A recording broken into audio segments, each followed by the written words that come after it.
Today we take up the Halloween-inspired episode, Catspaw. Compliance, the final frontier. Tom Fox is the voyager of trekking through compliance. His mission? To explore the original series and seek out and share what it can teach you about compliance. Here's your host, Tom Fox.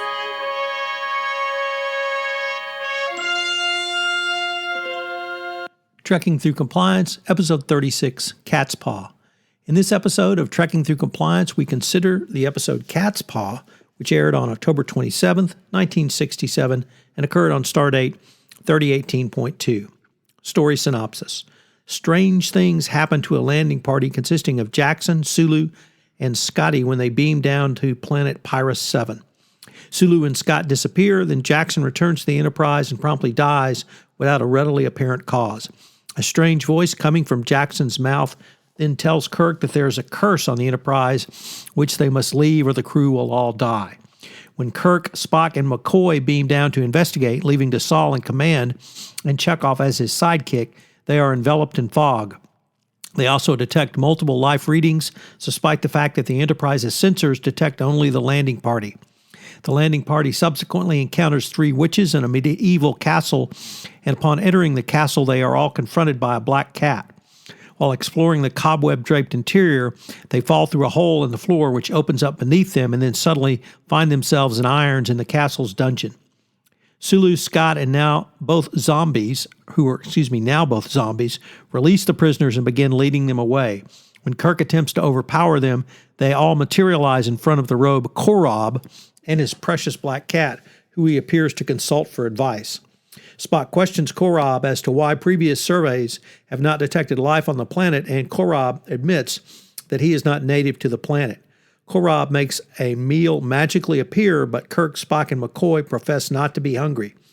He then makes plates full of gemstones appear and offer them as incentive for leaving without further inquiry, but Kirk claims that the Enterprise can manufacture them in bulk and is not impressed. The cat leaves, and thereafter Korob's colleague Sylvia appears.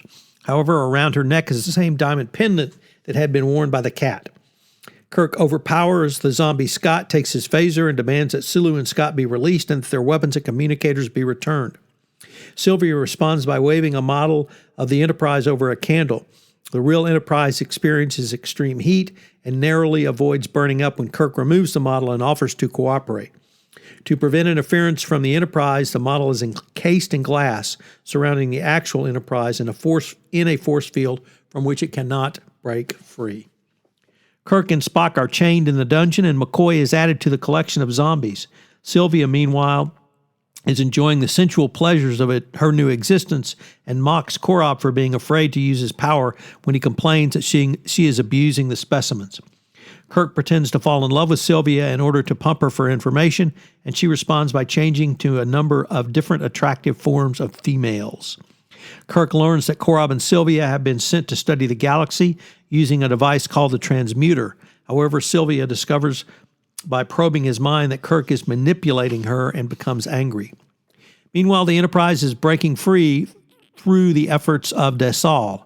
Korob releases the Enterprise from its encasement, then sets Kirk and Spock free and tells them to leave immediately because he can no longer control Sylvia.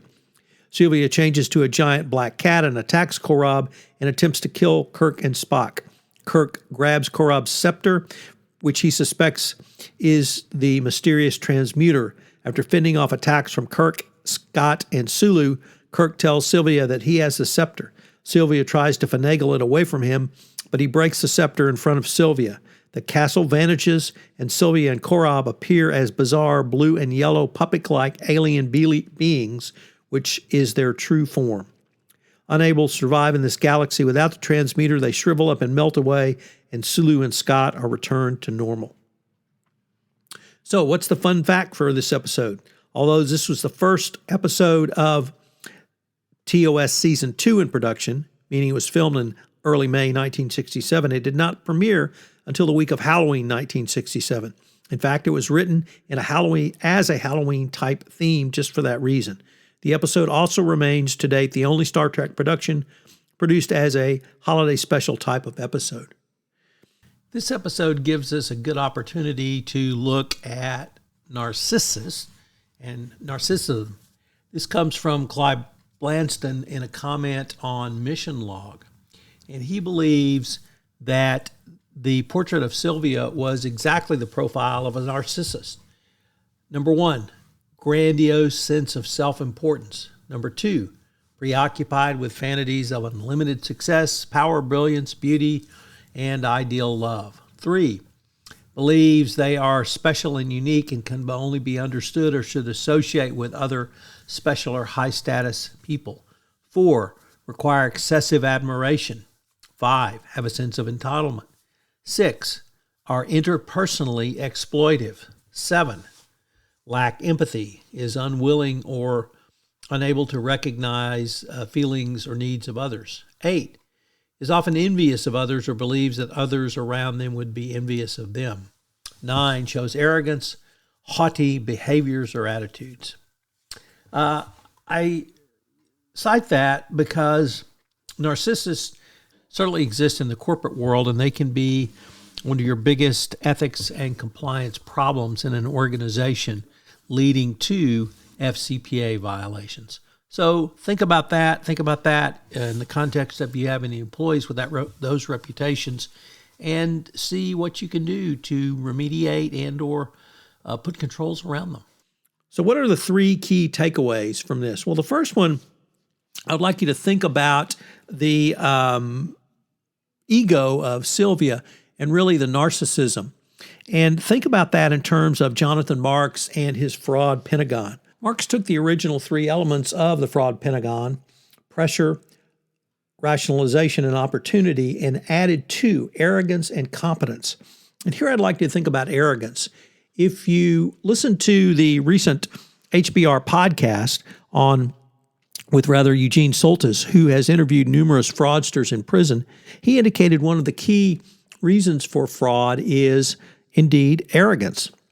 That not only do they think they are smarter and better than anyone, they believe that they are entitled to that lifestyle.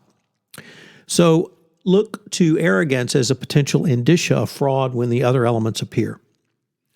Number 2, the title Catspaw actually describes a person who is used as a dupe. And fraudsters need a dupe to engage in their fraud. In the world of anti-bribery, anti-corruption, the dupe is a corporation. And the corporation who either has no internal controls, insufficient internal controls, or allows an internal controls override to occur without sufficient business justification and oversight. So, and I suppose the greatest example is GSK, who allowed its Chinese business unit to engage in a massive fraud against the corporate office by submitting not just individual false expense accounts, but directing the business leaders of the Chinese business unit directed the Chinese business unit to submit such large falsified expense accounts that they generated over $500 million as a pot of money to pay bribes. So who's the dupe and why is it the corporation? And finally, you should always remember to use the tools that you have at hand in any compliance program. Here, the scepter, which Kirk destroys, killing them both. Join us tomorrow where we take up iMud.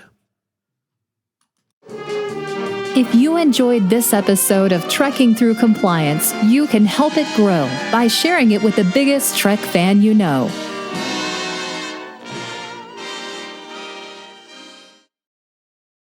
This podcast is a part of the C-Suite Radio Network. For more top business podcasts, visit c-suiteradio.com.